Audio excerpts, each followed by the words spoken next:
People unfortunately fall into it every time because it's easier to put the blame on them than to be able to hold our politicians to account on why we are experiencing these cost of living over long periods of time. And unfortunately, we can have this fear, but when we look at the climate crisis, we can expect that there'll be even more migrants who have to escape from places that are being degraded as we speak.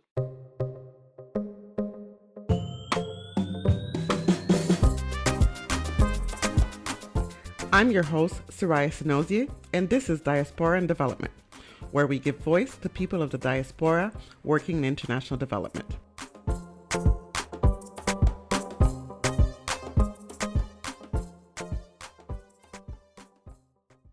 My guest today is Svetlana Onye. Svetlana is a climate journalist harnessing the significance of lived experience and creativity in her work across the global south. Eco-anxiety is a unique phenomenon felt by those who are least protected from the impact of climate change. Svetlana, as one of its proponents, has spent much of her career advocating for creative expression as a key component in understanding the stories of communities in West Africa and in the global south. On the show, she'll share with us her continued efforts to support mental health, support intergenerational conversation, and the significance of environmental justice for global South communities. Thanks so much for joining us, Svetlana. Thank you for having me. We're happy to have you as a guest in Diaspora and Development. Quite excited. You've got a very interesting background. So let's get into it. Growing up in West London as part of the British-Nigerian diaspora, how did your cultural heritage influence your worldview and issues you advocate for today? I think that's a really good question. So I am Igbo Nigerian. So Igbo people are an ethnic group in the southeast of Nigeria. And I think when we speak about Igbo people, they're really well known for proverbs and storytelling.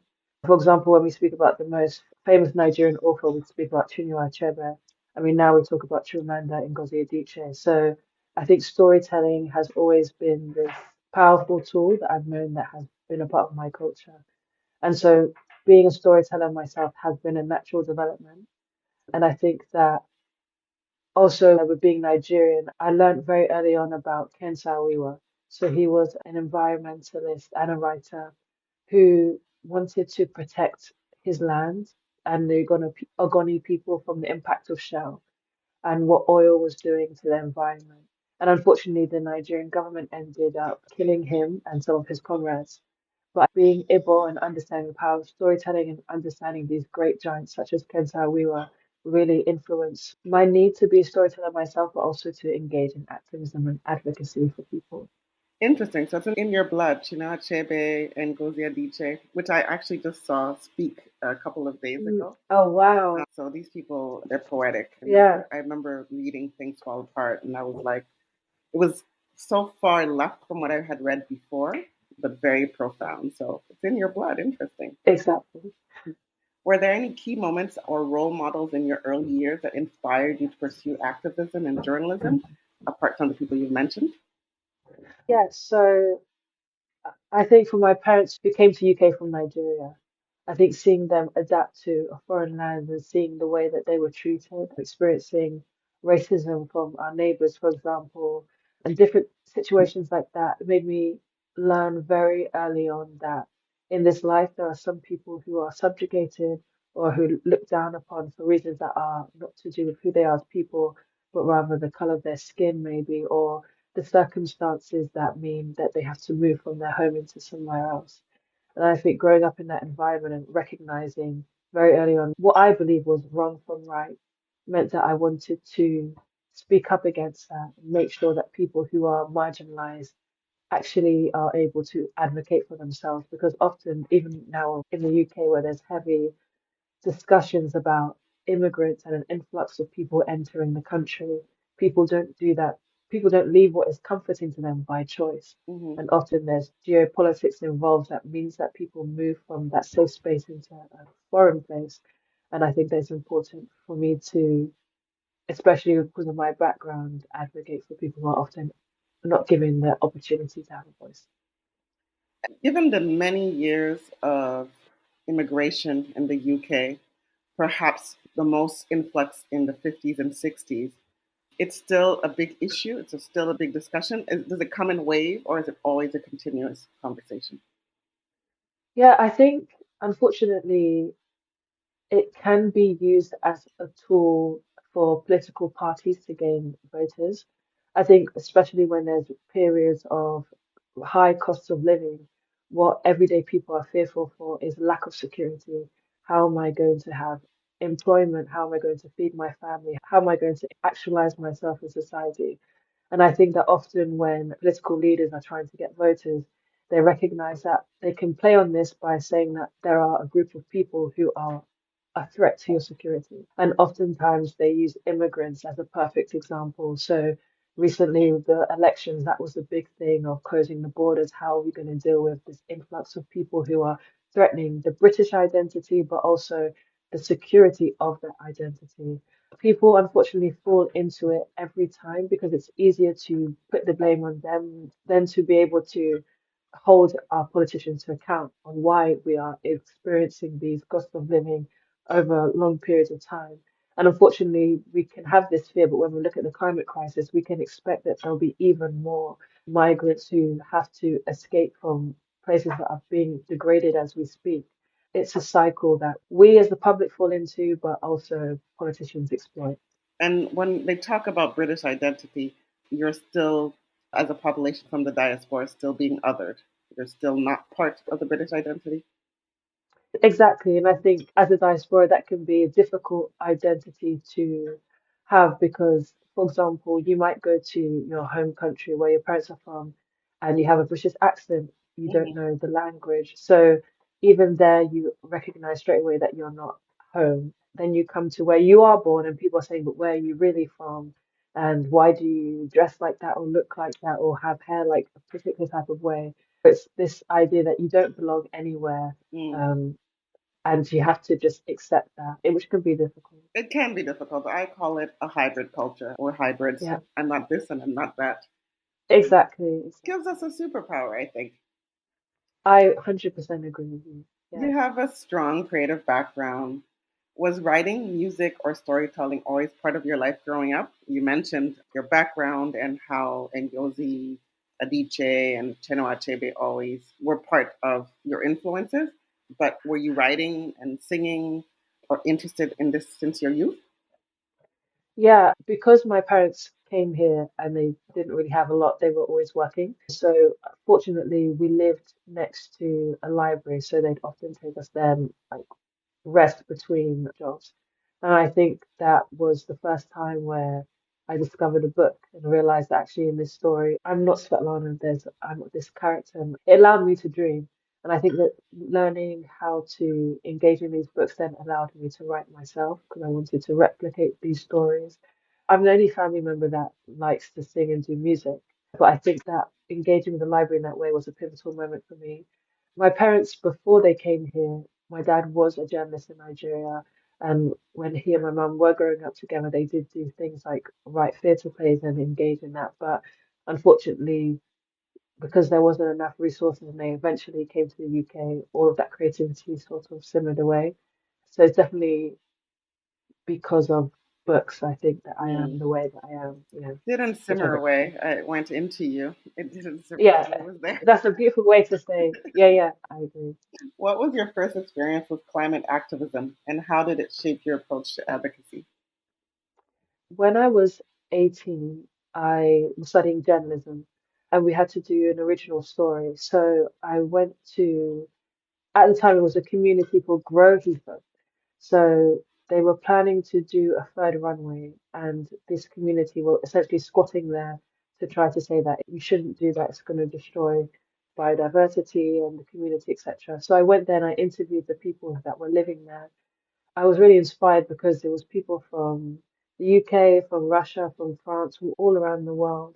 And one woman in particular sat with me and she was just talking about her connection to this land and how she was using it to cultivate fresh food and how they were living together as a community and how all of that would basically dissipate once they decide to do that third runway. So I think that was the first time where I was actively speaking to people, engaging in activism in a different way in terms of building community and growing in their own food. And I realized that it's really important because when we decide to do this third runway, for example, we're destroying a connection that humans have naturally to land. That as we get socialized into different things, we sort of get distracted from. And that was my first time really understanding this is something I want to understand a bit more. In Montreal, we have two airports, and there was one called Mirabel. It still exists, but it was supposed to be a Mm. second airport to kind of divert some of the air traffic to that area. And it touched a lot of farmland in that area. And I don't recall, because I'm not sure if I was born or if I was too young, the direct stories, but I recall hearing it all the time because as a professional, I work on impact assessments and how our programs can affect people. And one of the things I remember is that, a lot of farmland was touched. And it's interesting because that airport is now not very much used. And I think sometimes all of the loss and all of the Yeah, stories, and I wonder what the generations after feel. But did they build the extra runway? yeah. So the Great Heathrow doesn't exist anymore. They've unfortunately been forcibly evicted. So I think they are making those plans and they're still trying to understand how best to do it. But it's confirmed that they do want to They do that. do. Hmm. Yeah. Can you explain what eco anxiety is and how uniquely it affects the communities you work with? Yeah. So eco-anxiety, when we speak about that, we normally, especially in the global north, talk about it as this mental, emotional reaction to the climate crisis, whether it is experiencing it or knowing that it exists, and that often is fear or doom for the future. But I work primarily with communities in the global south where it's a bit different. So we often use the term environmental related emotions because communities in the global south are experiencing the brunt of the climate crisis now with climate events, which can be hurricanes, droughts, floods, things like that. So they're experiencing those fatalities now. And simultaneously, they're also experiencing the inability to recover from that because of political instability, electricity, poverty, different things like that. So when we speak to young people who are experiencing eco-anxiety in Nigeria, for example, it can be PTSD, it can be grief, it can be anger, it can be frustration, and that fear of knowing that if this is what's happening now, and we know that researchers are telling us that these climate events are going to continue, but at a worse rate, then what exactly will happen to us in our future? So, worried about the future, worsening climate. Do you discuss things with them, or what do you do to help them cope with this? So I lead something called the Eco Anxiety Africa Project. So that was founded in 2022. And what we do is we build research and projects and initiatives to promote resilience in communities. For example, when we do our Zen Cafe sessions in Lagos, we bring young people together and we speak about eco anxiety and we let them speak of their experiences because oftentimes when you use the term anxiety, it can be related to mental illness. And in a community where there's a taboo, it means that people can feel things, but they don't want to speak about it. So we give them that community and then we introduce coping mechanisms, whether that's breathing exercises or whether it's journaling and things like that. But also we're doing more extended projects. So we're about to do intergenerational dialogues in Abia, Abuja, and Lagos, where elders and youth will come together to speak about eco-anxiety, exchange wisdom, but also do a sustainable collaborative project together. It's trying to give people that capacity building to have resilience as these climate events continue to take place. Oh, that sounds amazing, especially the intergenerational discussion. I think that's going to be quite profound. We Yeah, often think we have different problems from our elders, and when you dig deep, exactly. you're about to have an upcoming documentary on eco anxiety. Yeah, Tell us about it. it will be about the Eco Anxiety Africa project. So essentially, we've been interviewing African youth from different parts of the continent.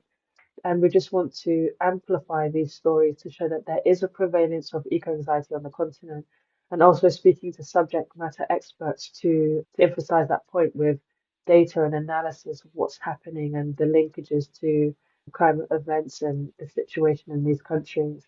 And we're also showing our work, so how we engage with youth to give them that resilience and to help those communities, and how we do that through different facets, through research that we hope will influence policy, but also through those community projects that can give people that independent skills to take what they've learned and give it to their community.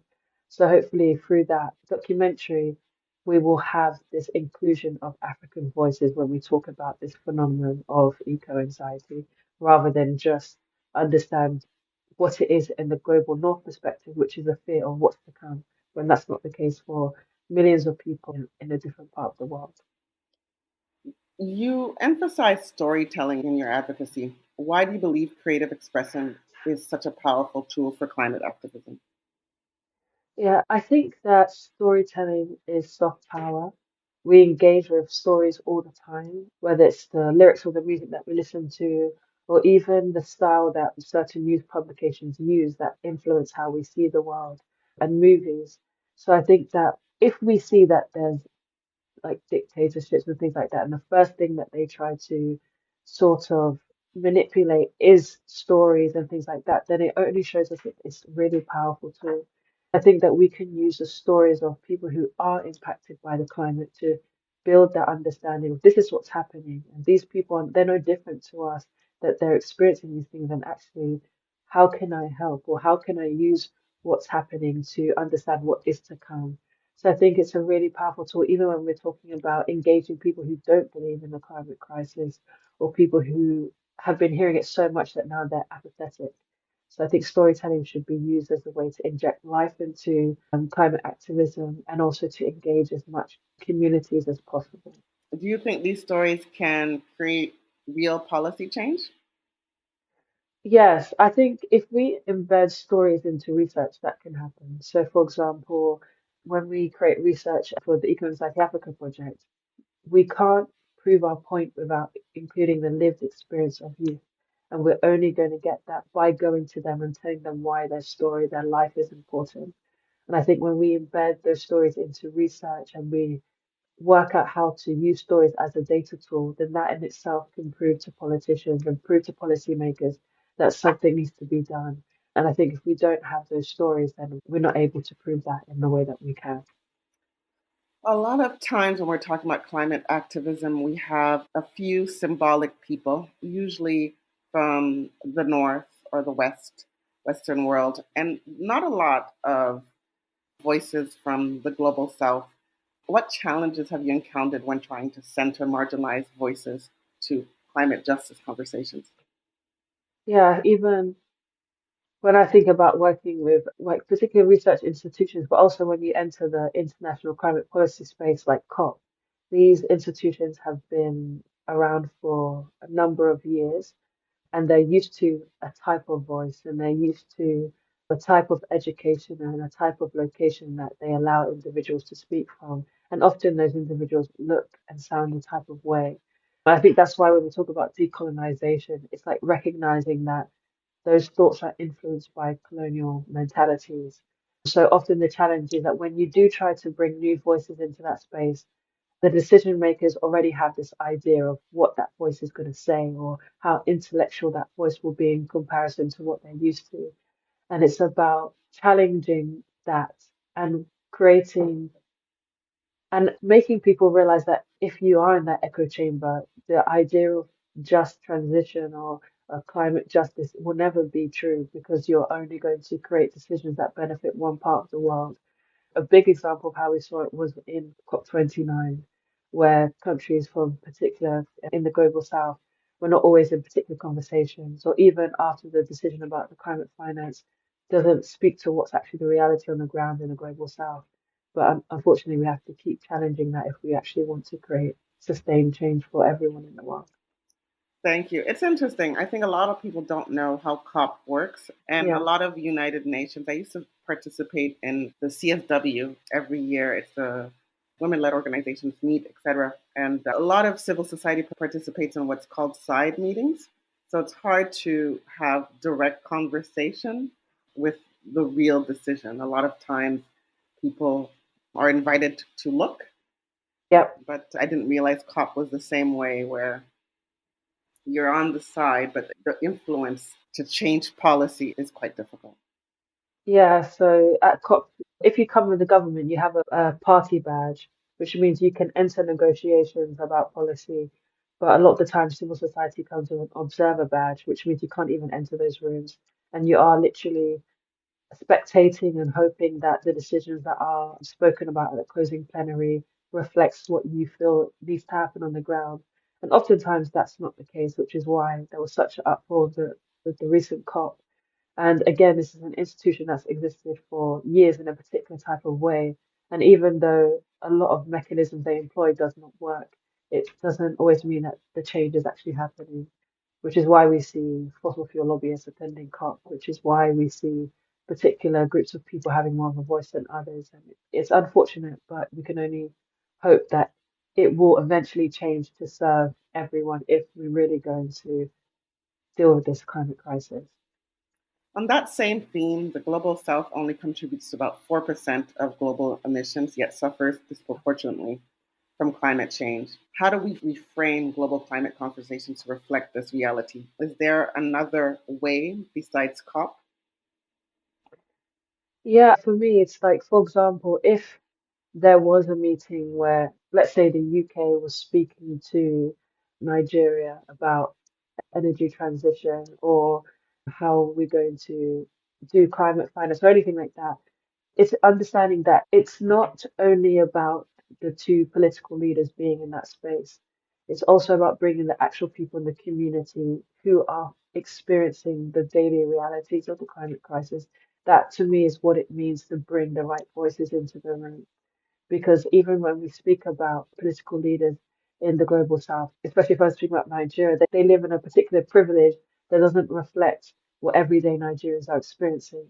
And I think it's about if you are going to bring people from the community into that room to show you what they are doing to adapt and what they need to continue their adaptation, then it's also about that capacity building. So working with them to understand how to navigate that space, how to speak their mind, but also making sure that if there's going to be translators, for example, to make sure that those conversations are rich and inclusive. That's what it means to bring marginalized voices, is making sure that people in the community living the everyday are actually having a voice at the table to influence decisions.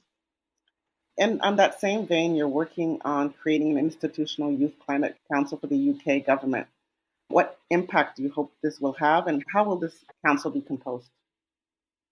Yeah, so I'm part of the UK Youth Climate Coalition. So we are trying to work with the government to see how can we improve youth inclusion in domestic policy making, especially when it comes to climate policy. And I think there's a lot of countries that do have a youth climate council, even in Nigeria, for example. In the case of the UK, when we now have a Labour government and they're focused on net zero strategy and making sure that there's more green jobs, that's also, you have to speak to youth about how are you going to upskill youth to be able to take those green jobs that will be pivotal to that just energy transition. Also, how are you going to influence education to make sure that you feel like they are supposed to be involved in this complex topic of climate and that there is a space for them to have professions that deal with climate?